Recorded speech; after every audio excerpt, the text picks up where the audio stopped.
ಮಾಧ್ಯಮಗಳು ನಿನ್ನೆಯ ದಿವಸ ಅಲ್ಪಸಂಖ್ಯಾತರು ಶಾಂತಿ ಸಭೆಯನ್ನ ಗೈರುಹಾಜರಾಗಿದ್ದಾರೆ, ಅವರು ಶಾಂತಿಯನ್ನ ಬಯಸುವುದಿಲ್ಲ ಅಂತಕ್ಕಂಥ ವಿಷಯವನ್ನ ಕೆಲವು ಮಾಧ್ಯಮಗಳಲ್ಲಿ ನಾವು ಕೇಳಿಸಿಕೊಂಡಿದ್ದೇವೆ. ಆ ರೀತಿಯಾದಂಥ ಯಾವುದೇ ವ್ಯವಸ್ಥೆ, ಆಮೇಲೆ ಬಾಗಲಕೋಟ್ ಜಿಲ್ಲಾ ದಂಡಾಧಿಕಾರಿಗಳ ಆಜ್ಞೆಯನ್ನ ಪಾಲಿಸದೇ ಇರತಕ್ಕಂಥ ಸಮುದಾಯ ನಮ್ಮದಲ್ಲ. ನಾವು ನಮ್ಮ ದೇಶದ, ನಮ್ಮ ಸರ್ಕಾರದ ಕಾನೂನನ್ನ, ಸಂವಿಧಾನವನ್ನ ಅತ್ಯಂತ ಏನಪ್ಪಾ ಅಂತಂದ್ರ ನಾವು ಆಜ್ಞಾಧಾರಕರಾಗಿ ಪಾಲಿಸುತ್ತೇವೆ ಅಂತಕ್ಕಂಥ ಮಾತನ್ನ ಈ ಸಂದರ್ಭದಲ್ಲಿ ಹೇಳಲಿಕ್ಕೆ ಇಷ್ಟಪಡ್ತೀನಿ.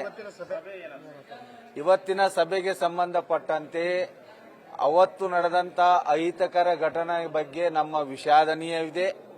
ಅಲ್ಲದೆ ಆ ಘಟನೆಗೆ ಸಂಬಂಧಪಟ್ಟಂತೆ ಅಲ್ಲಿ ನಡೆದಂತ ಎಲ್ಲ ವಿಷಯಗಳನ್ನ ಪಾರದರ್ಶಕವಾಗಿ, ಕೂಲಂಕುಷವಾಗಿ ತನಿಖೆ ಮಾಡಿ ಆ ಒಂದು ಪ್ರಚೋದನೆಗೆ, ಪ್ರೊವೋಕಿಂಗ್ಗೆ ಯಾವ ಯಾವ ಘಟನೆಗಳು ಪೂರಕವಾಗಿವೆ ಅನ್ನೋದನ್ನ ತಾವು ಕಂಡುಹಿಡಿಯಿರಿ.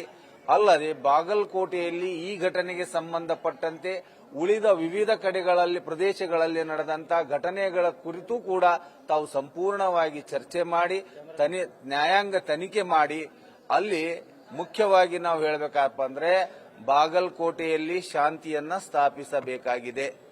ಎರಡನೆಯದಾಗಿ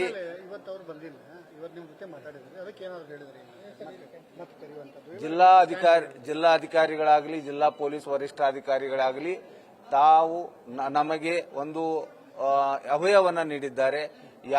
ಎರಡೂ ಸಮುದಾಯದವರಿಗೆ ಸಮಾನತೆಯಿಂದ ನೋಡುವಂತ ಅಥವಾ ಎರಡೂ ಸಮುದಾಯದವರಿಗೆ ಅನ್ಯಾಯವಾಗದಂತೆ ನಾವು ಕ್ರಮವನ್ನು ಕೈಗೊಳ್ಳುತ್ತೇವೆ ಅಂತಕ್ಕಂಥ ಭರವಸೆಯನ್ನು ನೀಡಿದ್ದಾರೆ. ಅವರ ಮೇಲೆ ನಮಗೆ ಭರವಸೆ ಇದೆ. ಸರ್ಕಾರದ ಮೇಲೆ, ಕಾನೂನಿನ ಮೇಲೆ ನಮಗೆ ನಂಬಿಕೆ ಇದೆ. ಎಲ್ಲಾ ಸಮುದಾಯದವರಿಗೆ ಸಮಾನವಾದಂತಹ, ನ್ಯಾಯಯುತವಾದಂತಹ ನ್ಯಾಯವನ್ನ ಕೊಡಿಸ್ತಾರೆ ಅಂತಕ್ಕಂಥ ನಂಬಿಕೆಯಿಂದ, ಆಶಾಭಾವನೆಯಿಂದ ನಾವು ಇವತ್ತು ಶಾಂತಿ ಸಭೆಯಲ್ಲಿ ಭಾಗವಹಿಸಿ ಹೊರಗೆ ಬಂದಿದ್ದೇವೆ.